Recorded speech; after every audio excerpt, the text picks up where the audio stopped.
5 বছর বয়সী ফুটফুটে শিশু মুনতাহা আক্তার জেরিন। সে হয়তো জানতই না মৃত্যু কাকে বলে, অথচ 7 দিন নিখোঁজ থাকার পর লাশ উদ্ধার হয় মুনতাহার। সিলেটের কানাইঘাট উপজেলার এ ঘটনায় দেশজুড়ে সৃষ্টি হয় ব্যাপক চাঞ্চল্য। নিষ্পাপ এই শিশুর হত্যায় জড়িত থাকার অভিযোগে পুলিশ 4 জনকে গ্রেফতার করেছে। জানা যায়, গত 3 নভেম্বর নিখোঁজ হয় মুনতাহা। এরপর শুরু হয় নানা নাটকীয়তা। সবশেষ 10 নভেম্বর রাতে মুনতাহার মৃতদেহ সহ হাতে নাতে ধরা পড়েন তারই সাবেক গৃহশিক্ষিকা শামিমা বেগম ওরফে মার্জিয়ার মা আলিফ জান বেগম। এ সময় গলায় দড়ি পেঁচানো অবস্থায় নিহত শিশুটির লাশ খালে পুঁতে রাখার চেষ্টা করছিলেন তিনি। এ ঘটনার লোমহর্ষক বর্ণনা দেন প্রত্যক্ষদর্শী আব্দুল ওয়াহিদ মটর। দেখি যে আলিফ জান মেয়েটা হতাশভাবে বাইরে চেয়ারও বসে রয়েছে লাইট জলের ঘর। আমি একটু হতাশ মুখা দেখিয়া আমার আরও একটু ভাব যে মনে করলাম যে এটাই মনে হয়। আমিও বাড়িতে গেছি, বাড়িতে গিয়ে আমার সাদা শার্ট ছিল, সাদা শার্ট আমি চেঞ্জ করে খালে একটা চাদর গায়ে দিয়েছি, আমার বাইরের লাইটটা অফ করছি। অফ করিয়া আমি আইসা যে ওই জায়গায় এই জায়গায় আমি ওই যে জায়গায় আমি খাড়া দিয়েছি। এমন সময় আন্দায় আমার লাইট আছে, লাইট অফ, আমার লাইট আমরা ফাড়ে রাখছি। হঠাৎ করে দেখলাম যে আমার এই যে কদম গাছের খুব সেইটা একটা ছড়াক করে একটা শব্দ করলো। শব্দ করার সাথে সাথে আমি লাইট মারলাম। লাইট মারিয়ে দেখি যে আলিফ জানের খুলে এইভাবে এই যে মরা বাচ্চাটা যে সাথে নিয়ে মানে ও খুলের মধ্যে রাখিয়া ফেঁকুড়া লোকজন আইছে, সাথে সাথে ওই এই জায়গায় ফেলে দিয়া এই ফুলের মধ্যে দিছে দৌড়, বাঁকতে চাইছে। আমি ওখানে গেতে যাই অ্যাটাক করিয়া আনছি। সেদিন বাড়ির গেটের সামনে মেয়েকে রেখে গোসলের জন্য গরম পানি আনতে যান মুনতাহার মা। সেই সুযোগে তাকে তুলে নিয়ে যায় ঘাতকেরা। এই সময় হাতে থাকা আপেলটিও খেতে দেওয়া হয়নি অবুঝ শিশুটিকে। প্রশ্ন জাগে, কেন এমন নির্মমতা?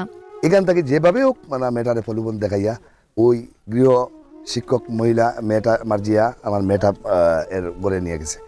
নিয়ে যাওয়ার পরে আমরার কাছে লাগছে ধারণা যে নেওয়ার পরেও তাৎক্ষণিক মেয়েটারও মারি লইছে। কোনোদিনও এদের সাথে আমার ঝগড়াঝাটি হয়ে নাই। আমি তো এদের স্নেহ করি। একমাত্র হইল আমার মেয়েটারে ফোড়ানি 4 মাস ফোড়াইছে বাচ্চা থাকি এসা পর্যন্ত। আর দিনের বেলায় কোনো সময় দেখা গেল ও অন্য দোকানে লিয়ে যারগি, ও মার্কেটে লিয়ে যারগি, ওগুলো আমার কাছে রিপোর্ট হওয়ার পর থেকে আমার ওয়াইফকে বলছি যে এর আর এখানে ফোড়াত দিও না। এটাই আমার সূত্র, জানি না এটা এর কাছে কিভাবে লাগছে আমার এই কথা। এদিকে মেয়ের শোকে এখনো বিলাপ করছেন মুনতাহার মা। মেয়ের হত্যায় জড়িতদের ফাঁসি চান তিনি। দাবি করলাম আসামিরে রিমান্ড করিয়া আরো যত আসামি আছেন ধরিয়া তারপরে তারা ফাঁসি দিবা। আমার পুলিশ গলা জেলা ফাঁসি লাগাইছেন, এইভাবে ফাঁসি দিবা। স্থানীয়রা জানান, অভিযুক্ত মার্জিয়ার বিরুদ্ধে রয়েছে স্বামী নির্যাতন, প্রতিবেশীদের সাথে মারামারি, অনলাইনে প্রতারণা সহ বিস্তর অভিযোগ। নামে বেনামে রয়েছে একাধিক ফেসবুক আইডি। মুনতাহা নিখোঁজের ঘটনায় বিভিন্ন অপারেটরের সিম দিয়ে অনেককে হুমকি দিয়েছেন তিনি। এ ঘটনায় স্থানীয়দের মাঝে সৃষ্টি হয়েছে বিভিন্ন বিরূপ প্রতিক্রিয়া। প্রতিবেশীদের প্রতি জন্মেছে অবিশ্বাস। তবে অভিযুক্তদের কঠোর শাস্তি চান তারা। আসলে বলার কোনো ভাষা নাই, কারণ এটা নিয়ে যে এত ঘৃণা জন্মিছে সামাজিকভাবে, অর্থাৎ আমাদের এলাকায় কিন্তু এখন আর কোনো প্রতিবেশী লাগি কেউ বিশ্বাস করে নিতে পারে না। যে আজকেও আমরা দেখছি সামাজিক যোগাযোগ মাধ্যমে 2 জনে পোস্ট করছে তারা বাচ্চা কাচ্চা লাগি নিয়ে, যে আমরা কিভাবে বিশ্বাস করতাম আমরা প্রতিবেশী লাগি। মার্জিয়া এরকম পরবর্তীতে হওয়ার গেছে আরো বিভিন্ন এরকম অপরাধের সাথে জড়িত মার্জিয়া। কোন চাই ও তার বিচারক বা তার ফাঁসি হোক, যতজন ও বিষয় জড়িত আছে এরা ফাঁসি চাই। আমরা ওখানে চাই যে এই ধরনের বাদ আমরা চাই না। আমরা এলাকাবাসী সারা শান্তি, আমরা বর্তমানে শান্তি ফিট হয়ে যাই। আমরা ওখানটা চাই যে এই ধরনের মেয়ে গাছ জন্ম নেব না, মরি যাও, এই মেয়েটার ফাঁসি আমরা চাই। এদিকে হত্যায় জড়িত থাকার অভিযোগে গ্রেফতার ওই 4 জনকে রিমান্ডে দিয়েছে আদালত। এই ঘটনার সাথে কারা কারা জড়িত তা শনাক্ত করার জন্য পুলিশ বিজ্ঞ আদালতে আসামি 4 জনেরই 7 দিনের রিমান্ডের জন্য আবেদন করেছেন।